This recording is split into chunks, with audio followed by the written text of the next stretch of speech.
How to fix Tekken 7 black screen problem, easy and quick. If you want to fix it, all you need to do just go to settings and then go to privacy, and once you're here scroll down until you find background apps, and now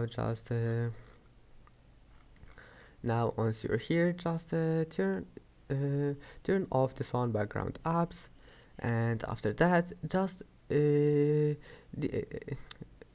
remove your wallpaper and put black screen wallpaper like this one. Click wait click this one here, background, and click solid color, and that's it. Now just select this one and go back, and that's it. Now just try again and you will find that your problem is fixed. And that's it for today's video. If you like this video, don't forget to like and don't forget to subscribe, and thank you for watching this video until the end, and see you in the next video.